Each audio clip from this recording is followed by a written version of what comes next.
அனைத்து நல்லுள்ளங்களுக்கும் வணக்கம். நான் உங்கள் ரவிக்குமார். பகல்காம் தாக்குதல், அதைத் தொடர்ந்து இந்தியா பாகிஸ்தானுடைய பதற்றமான ஒரு சூழ்நிலை, நம்ம எல்லையில் பயணம் பண்ண வேண்டிய ஒரு சூழ்நிலை. ஏன்னா அங்கே தொடர்ந்து தாக்குதல்கள் நடந்து கொண்டே இருக்கிறது. 6 நாட்களாக கொஞ்சம் கூட கேப்பே இல்லை. அடுத்தடுத்த தாக்குதல்கள். அமைச்சரவை கூட்டம் போகிறாங்க, டிஸ்கஸ் பண்ணுறாங்க, டீயை குடிக்கிறாங்க, முக்கிய முடிவு எடுக்கிறாங்க, ஃப்ளாஷ் நியூஸாக போட்டு தள்ளுறாங்க.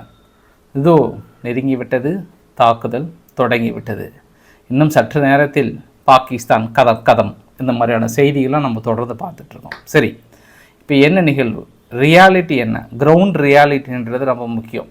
அங்கே எல்லை பகுதியில் எந்த இடத்துல நிச்சயமாகவே தாக்கல் நடத்த போகிறாங்க, என்ன விதமான முடிவுகள் எடுத்திருக்காங்க, பாகிஸ்தான் என்ன சொல்கிறாங்க, அது ரொம்ப முக்கியம்.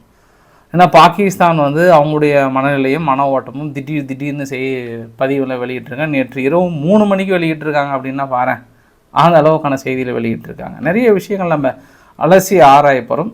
சம்பவ இடத்துக்கு நம்ம போகிறோம். வாங்க வீடியோக்குள்ள போகிற மாதிரி நீங்கள் நம்ம சேனல் சப்ஸ்கிரைப் பண்ணலாம், சப்ஸ்கிரைப் பண்ணிட்டாங்க. மறக்காமல் பெல் பட்டன் கிளிக் பண்ணி ஆல் ஆப்ஷன்ஸ் கொடுங்க. வீடியோக்கு போகலாம்.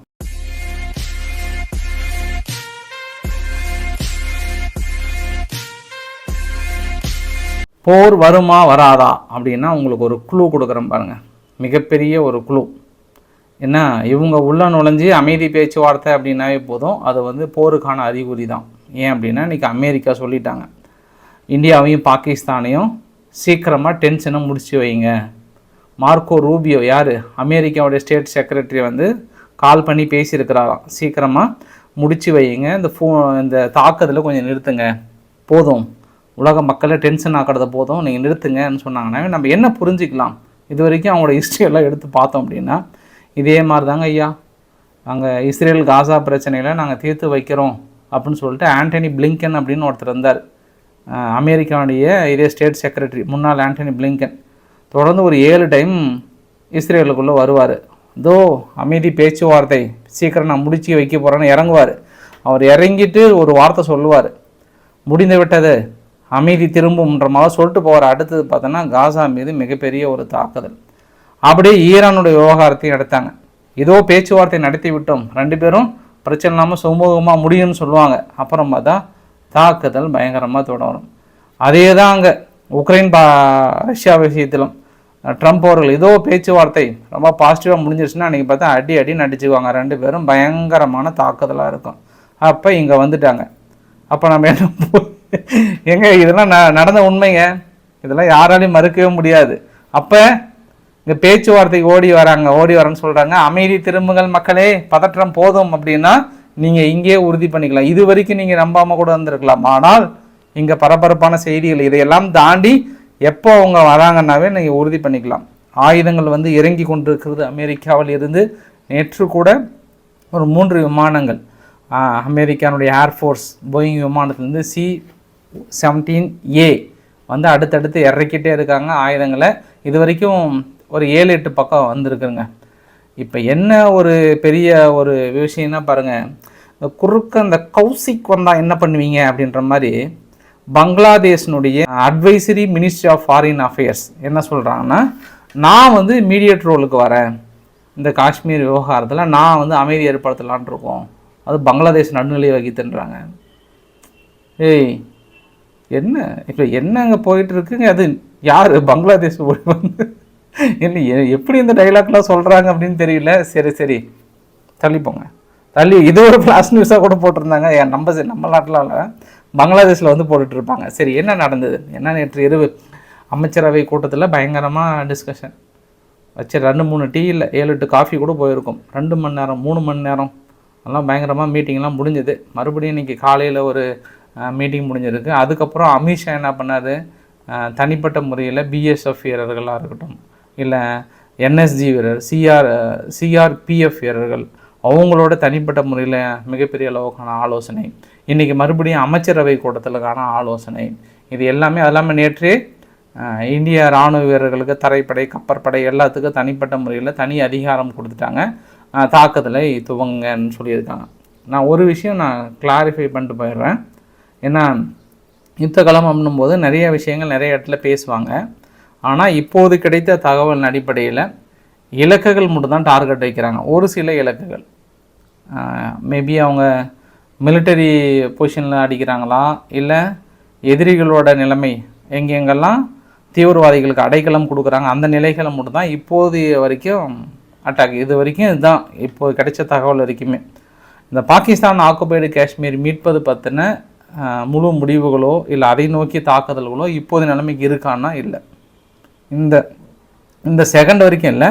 மேபி இது சர்ப்ரைஸாக வச்சுருக்காங்களா இல்லை இல்லாமல் இருக்கா அப்படின்றது இனி நகரக்கூடிய நிகழ்வுகள் தான். ஆனால் இதுவரை இலக்குகள் மட்டும்தான். இப்போ பாகிஸ்தானுடைய மிலிட்டரி டார்கெட் அப்படின்னு சொல்லுவாங்க. அவங்களுடைய இராணுவ ஓடுதளம் இருக்கும், விமான ஓடுதளம் இருக்கும்.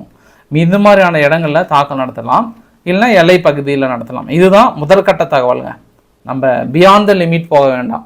எக்ஸ்ட்ரா நிறையா போயிட்டு அவ்வளோதான் உடைந்தது அப்படின்லாம் போயிட்டு நாங்கள் உள்ள ஆக்கிரமிக்கிறது மீன்ஸ் அவங்க ஆக்கிரமிக்கப்பட்ட பகுதி மீட்பதற்கான நடவடிக்கை இன்னும் எடுக்கவில்லை. அறிவிப்புகள் எதுவும் பெருசாக வரல. இது ஃபஸ்ட்டு. இரண்டாவது விஷயம் என்ன அப்படின்னா, நேற்று ஒரு 8 மணிக்கு நம்ம இந்திய சார்பாக பரபரப்பான செய்தியெல்லாம் முடிஞ்சுது. இந்த சந்திப்பெல்லாம் முடிஞ்சு அறிவிப்பெல்லாம் கொடுத்துட்டாங்க. அதுக்கப்புறம் பாருங்கள், இரவு 2லேருந்து 3 மணிக்கு அவங்க பாகிஸ்தானுடைய தகவல் மற்றும் ஒளிபரப்புத்துறை அமைச்சர் என்ன சொல்லியிருக்காங்க, பகல்கால சம்பவத்துக்கு பாகிஸ்தானுக்கும் தொடர்பு இருப்பதாக ஆதாரமற்ற ஜோடிக்கப்பட்ட குற்றச்சாட்டுகளின் பேரில் அடுத்த 24-34 மணி நேரத்துக்குள் மறுவைத்த நபர்கள், இந்தியாவிலிருந்து மறுவைத்த நபர்கள் எங்களுக்கு தகவலை கொடுத்துட்டாங்க. இராணுவ நடவடிக்கை மேற்கொள்ள இந்தியா திட்டம் தீட்டி இருக்கிறது. நம்பகமான உலகத்துறை நம்பகமாக மறு வச்சு உள்ள வந்து எட்டி பார்த்துட்டு இருக்காங்க.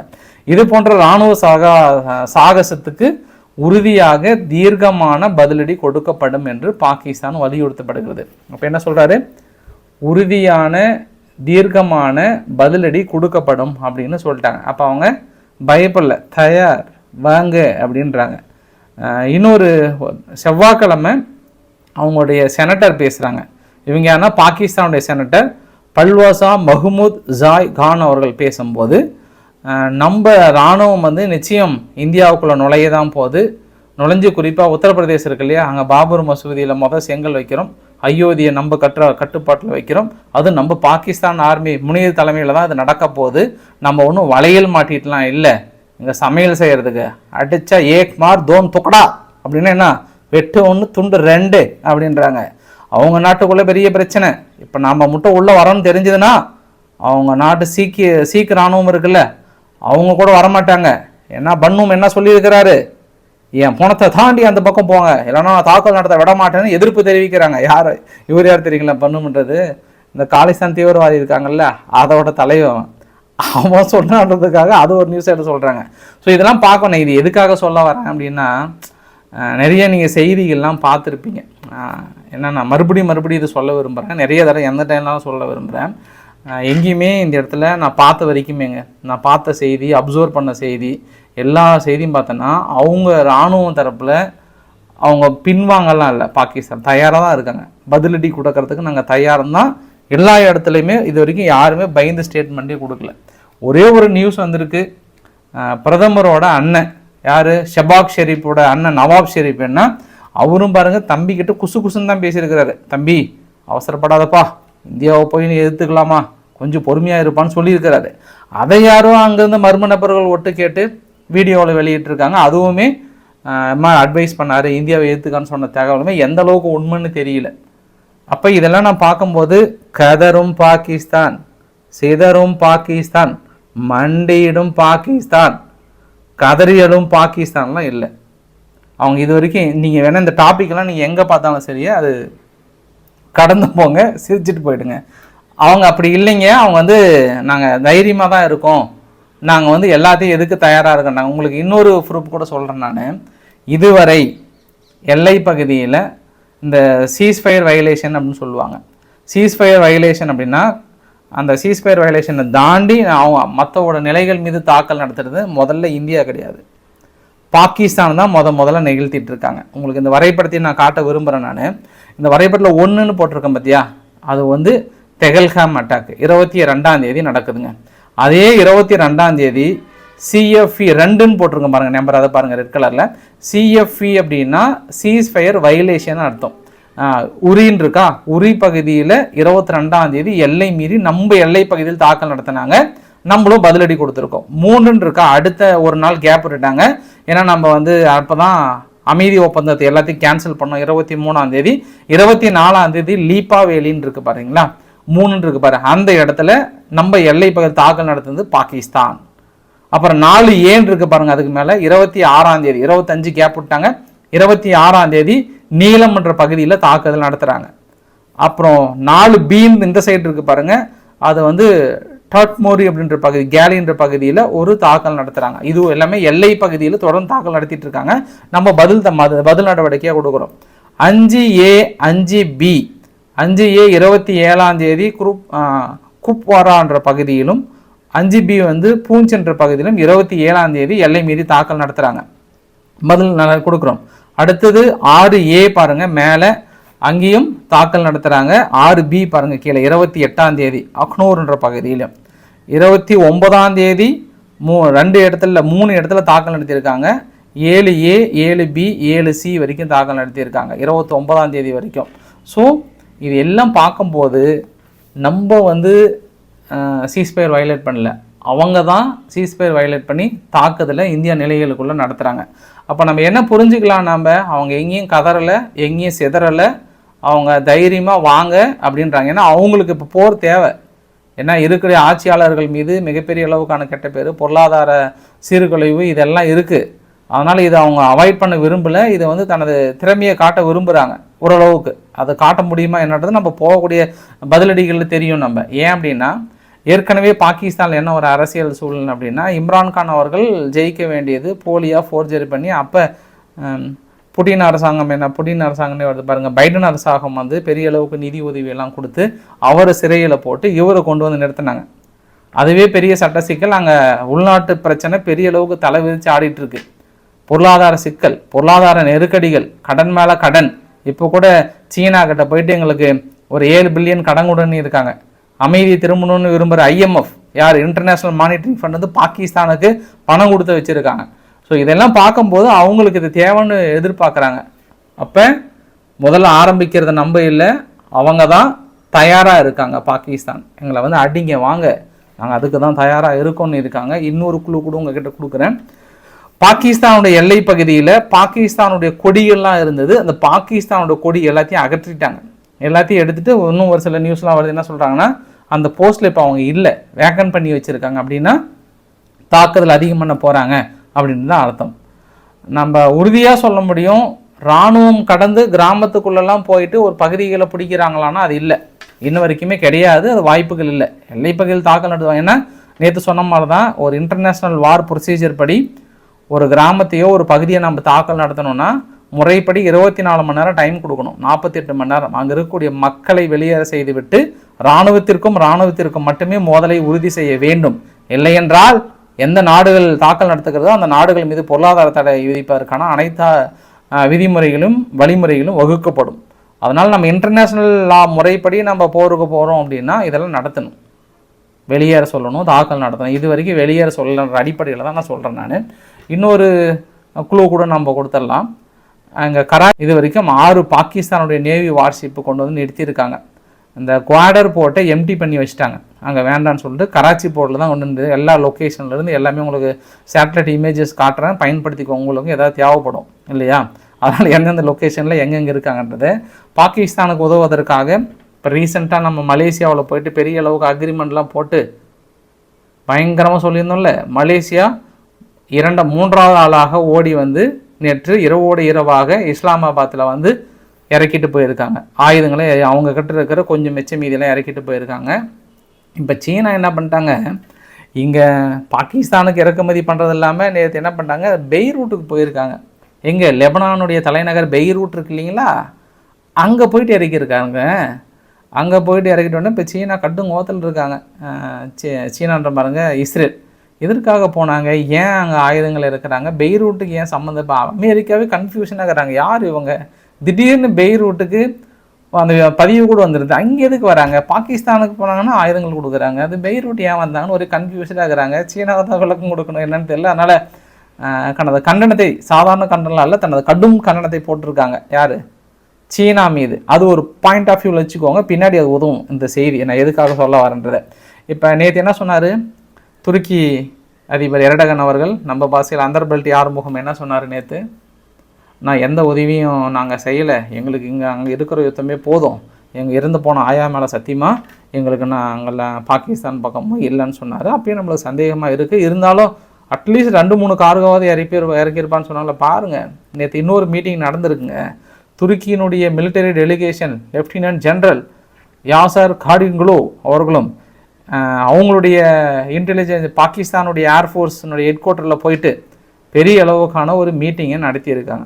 ஆனால் இந்த மீட்டிங் என்ன சொல்கிறாங்கன்னா, ஜாயிண்ட் டிஃபென்ஸ் ப்ராஜெக்ட்டு மீது என்னெல்லாம் பண்ணலாம், கவுண்டர் டெரரிசம் அதுதான் ரொம்ப முக்கியம், தீவிரவாதத்துக்கு எதிரான நடவடிக்கை யார் இவங்கக்கிட்ட பாகிஸ்தான்கிட்ட தீவிரவாதிக்கு எதிரான நடவடிக்கை, சேட்டலைட் ப்ரோக்ராம் மீது எல்லாமே எப்படி டெவலப் பண்ணுறதுன்னு இருக்காங்க. அப்போ ஊர்ஜிதப்படுத்துகிறாங்க துருக்கி வந்து இனி துருக்கி சுற்றுலா செல்வதற்கு தடை விதிக்கிறது தான் அடுத்த சான்ஸாக இருக்கணும். அசர்பைசானுடைய இப்போ நாங்கள் எக்ஸலத்தில் உங்களுக்கு காட்டுறேன், டெமோக்ரஸி அண்ட் ஹியூமன் ரைட்ஸினுடைய தலைவர் இவர் என்ன சொல்லியிருக்கிறாருன்னா, வி ஸ்டாண்ட் ஃபார் பாகிஸ்தான், எப்போவுமே நாங்கள் பாகிஸ்தான் பக்கம் தான் நிற்போம் அப்படின்னு இருக்காங்க. ஏன்னா 2014 பைலேட்ரல் அக்ரிமெண்ட்டுங்க, 2021 பாகிஸ்தான் வந்து பெரிய அளவுக்கு இவங்க நகரோனா காராபாத் இஷ்யூவில் அசர்பைசான் சைடு நின்றாங்க. அதனால் பாகிஸ்தான் எப்பெல்லாம் பிரச்சனை வரும்போது நான் உங்கள் பக்கம் இருக்கிறேன்னு சொல்லிட்டு 2023 ஸ்ட்ராட்டஜிக் ப்ராஜெக்ட் அக்ரிமெண்ட் வந்து போட்டிருக்காங்க அசர்பைசான். அதன் அடிப்படையில் இந்த ஓடி வந்து ஆயுதங்கள் வந்து இறப்பதற்கு வாய்ப்புகள் இருக்குது. ஆனால் அசர்பைசான் பொறுத்த வரைக்கும் ஒரு முக்கோண காதல் கதை விவகாரம். என்ன முக்கோண காதல் கதை விவகாரம் அப்படின்னா, அசர்பைசான் இஸ்ரேலுக்கு உதவி செய்யும், ஈரானுக்கு உதவி செய்யாது. ஆனால் ஈரான் போய் விசிட் பண்ணியிருக்காங்க. ஏன் இந்தியாவை எதிரியாக பார்க்குறாங்க அசர்பைசான் அப்படின்னா, நம்ம அங்கே அர்மீனியாவுக்கு பெரிய அளவுக்கான ஆயுதங்களை கொடுத்துட்ருக்கோம், நகரோனா காராபாத் விவகாரத்தில் நம்ம அர்மீனியா சைடு இருந்தோம். அதனால் நீங்கள் அர்மீனியா பக்கம் இருக்கீங்களான்னு சொல்லிட்டு தான் அசர்பைசான் பாகிஸ்தான் பக்கம் நிற்பாங்க. இது தெரிந்த விவகாரம் தான். ஏன்னா நம்ம ஆயுதங்கள் கொடுக்கும்போது நாங்கள் இந்தியா வரம்பு மீறுகிறது, எங்கள் விவகாரத்தில் வந்து தலையிடுகிறதுனா சொல்லியிருந்தாங்க அப்பயே அசர்பைசான். அதனால் இப்போ வந்து அதனுடைய கருத்துக்களை வந்து சொல்லியிருக்காங்க. இது அங்கே இருக்கக்கூடிய பதிவுகள். நம்ம ஃபைனல் வீடியோ நிறைவு பதிவு நோக்கி போயிட்டுருக்கோம். எல்லை கடந்து அதை விசா முடிஞ்சவங்க மீது எல்லாமே பாகிஸ்தானியர்கள், பங்களாதேஷ் யாராக இருந்தாலும் வெளியேற சொல்லிட்டாங்க இல்லையா. அதுக்கான இறுதிக்கெடு முடிஞ்சு இந்த வாகா எல்லை பகுதின்னு சொல்லுவாங்க, அந்த அட்டாரி எல்லை பகுதின்னு சொல்லுவாங்க. அங்கே நம்ம இந்தியர்கள் ரிட்டர்ன் வந்தது 1376. ஆனால் அவுட் கோயிங் எவ்வளோ போயிருக்குன்னா 786. எங்கேயோ இடிக்குது. இன்கம்மிங் அதிகமாக இருக்குது, அவுட் கோயிங் குறைவாக இருக்குது. அதாவது பாகிஸ்தானியர்கள் வெளியேறது ரொம்ப கம்மியாக இருக்குது, பட் நம்ம இந்தியர்கள் உள்ளே வந்தது அதிகமாக இருக்குது. இது வெளிப்படையாக தெரியுது இல்லை, நிறைய பேர் இங்கேயே இருக்காங்க அப்படின்றது ரொம்ப கிளியராக இருக்குது. ஏன்னா லேக் கணக்கில் சொல்கிறாங்க, கடைசியில் ரொம்ப குறைவாக இருக்குது. மற்ற எல்லை பகுதியில் மீதி எல்லாம் கூட போயிருப்பாங்க. அதில் என்ன ஒரு விஷயம் பாருங்கள், இந்த நபர் ஒசாமான்ற ஒரு நபர் 17 வருஷமாக நான் இங்கே தான் இருக்கேன், 2008 இந்தியாவில் படிக்கிறதுக்காக வந்தேன், இங்கே தான் படித்தேன், இங்கே தான் ஓட்டர் ஐடி வாங்கினேன், இங்கே தான் எனக்கு ரேஷன் கார்டு வாங்கினேன், ரேஷன் கார்டில் ஃப்ரீ எலெக்ஷன் அரிசியே சாப்பிட்டுட்டு இருக்கிறேன், எனக்கு அரிசிலாம் கொடுத்துட்ருக்காங்க ஃப்ரீ அரிசியே, கோதுமெல்லாம் வாங்கி சப்பாத்திலாம் சொல்கிறேன், இப்போ கூட எல்லா எலெக்ஷனுக்கு ஓட்டு போட்டுட்ருக்கேன். திடீர்னு போசோன்னா நான் எங்கே போவேன், அது இப்போ ஜாப் எனக்கு ஆட்சி கிடைக்க போகுது, எனக்கு திடீர்னு போசோன்னா எங்கே போவேன்றார். பாருங்கள் எங்கள் சட்ட சிக்கல் பாருங்கள். 2008 வந்து இந்திய அதாவது சிட்டிசன்ஷிப்பே வாங்காமல் எல்லாமே வாங்கியிருக்கிறாரு, ஆதார் கார்டு வாங்கியிருக்கிறார், ரேஷன் கார்டு வாங்கியிருக்கிறாரு, ஓட்டு உரிமை வாங்கியிருக்கிறாரு, ஓட்டே போட்டிருக்கிறார். அது ரொம்ப முக்கியம். இப்போ திடீர்னு போசோன்னா எப்படி சொல்லுவேன். ஆனால் நம்ம பக்கத்தில் இங்கே புதுச்சேரியில் 2012 எங்களுக்கு கல்யாணம் ஆச்சுன்றாங்க. இப்போ நீங்கள் பார்க்குறீங்களே இவங்க தான் 2012 கல்யாணம் ஆச்சு, லாங் டேர்ம் விசா இருந்தது, 2022 முடிஞ்சுது, 2022 முடிஞ்சு நாங்கள் அப்ளை பண்ணுறோம், எங்களை ரிட்டர்ன் பண்ணணும். அதாவது ஒய்ஃப் வந்து பாகிஸ்தானு, இவர் பாண்டிச்சேரி, இப்போ 2 குழந்தைங்க இருக்காங்க. இப்போ எங்கள் ஒய்ஃபை திடீர்னு போசோன்னா நான் என்ன பண்ணுறது, எங்கள் மாமா பொண்ணு, எங்கள் சொந்த அத்தை பொண்ணு பாகிஸ்தானில் போய் அங்கே செட்டில் ஆகிட்டாங்க, இப்போ வந்தால் நான் இருக்க முடியாதுன்றாங்க. எப்படி இருக்கிறதுன்றாங்க. இப்போ கல்யாணம் ஆகி எங்களுக்கு 6 மாதம் தான் ஆகிறாங்க. பஞ்சாபில் முப்சாலா அப்படின்றவங்க 6 வருஷம் தான் ஆச்சு, 2 குழந்தைகள், பச்சிளம் குழந்தைகள் விட்டுனா எங்கே போகிறது.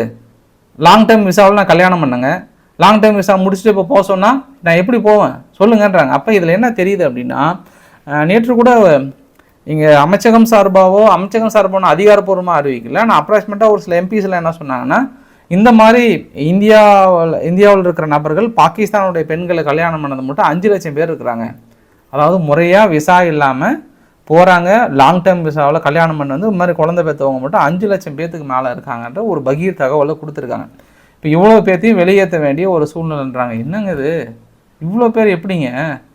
இப்போ வருகின்ற சம்பவம் எல்லாம் பார்த்தோம் அப்படின்னா அதை நோக்கி தான் இருக்குது. எல்லாமே இங்கே இருக்காங்க, பூர்வ குடிகளாக இருக்காங்க, பட் கல்யாணம் போய் அங்கே பண்ணிட்டு வராங்க. யாருமே எந்த ஒரு டேமும் இல்லாமல் ஃபிக்ஸ்டாக அங்கே இருக்கும்போது பெரிய இது வேறு விதமான சிக்கலை ஏற்படுத்த போகுது. இது நகரக்கூடிய நிகழ்வுகள் பார்த்தோம் அப்படின்னா இந்தியா பாகிஸ்தான் பிரச்சனையும் தாண்டி இந்த விசா ப்ராசஸ் இதெல்லாம் வந்து பெரிய அளவுக்கான சிக்கல்களை ஏற்படுத்துமோன்னு ஒரு அச்சமும் இருக்கிறது. ஏன்னா அந்த அளவுக்கான சம்பவம் தொடர்ந்து வெளிவந்து கொண்டே இருக்கிறது. அடுத்தடுத்த சம்பவம் 40 வருஷம் 30 வருஷம் 6 வருஷம் இப்போ தான் கல்யாணம் ஆன இந்த கல்யாணம் ஆன சம்பவம் மட்டும் அடுத்தடுத்து நிறையா வந்துட்டு இருக்கு. ஃபரூக் அப்துல்லா ஜம்மு காஷ்மீரோட முன்னாள் முதல்வர் என்ன சொல்லியிருக்கிறாருன்னா, ஒரு காலத்தில் பாகிஸ்தானோட அமைதி பேச்சுவார்த்தை நடத்த வேண்டும் அப்படின்னு ஒவ்வொரு முறையும் நான் பேசணும்னா உரசல் வரும்போது எல்லாமே நான் பரிந்துரைச்சேன், அவங்ககிட்ட போர் வேணான்னு சொன்னேன். ஆனால் இப்போது பகல்காம் சம்பவத்துக்கு எங்களை எல்லா அன்புக்குரியவர்களை இழந்ததுக்கப்புறம் நம்ம என்ன சொல்ல போகிறோம்? இனி ஒரு பகல்காம் தாக்குதலை ஏற்கவே கூடாது, அவர்கள் மீது முழுமையான நடவடிக்கைகள் எடுக்க வேண்டும், பதிலடி கொடுத்தே தீர வேண்டும் சொல்லியிருக்காங்க. அணு ஆயுதத்தை பயன்படுத்த மாட்டோம், ஆனால் அதையும் மீறி விரும்பினாங்கன்னா அதற்கான பதிலடிகள் கொடுத்தே தீர்வோம், பாகிஸ்தான் மீது தாக்குதலை நிகழ்த்தியே தீர வேண்டும் அப்படின்னு சொல்லியிருக்காங்க. தொடர்ந்து சீனா ஊடகங்கள் பொய் செய்திகளை பரப்புவதற்கு தயாராக இருக்காங்க. என்ன விதமான பொய் செய்திகள் சொல்கிறாங்கன்றத அடுத்த பதிவில் உங்களுக்கு சர்ப்ரைஸாக காத்துட்ருக்கு. நம்ம இதுக்கு அடுத்த அப்டேட்டில் கொடுக்குறேன். நான் பிடிச்சிருந்தா லைக் பண்ணுங்கள், ஃப்ரெண்ட்ஸுக்கு ஷேர் பண்ணுங்கள், சப்ஸ்கிரைப் பண்ணுங்கள். ரவிக்குமார் சோம சேனல். நன்றி, வணக்கம்.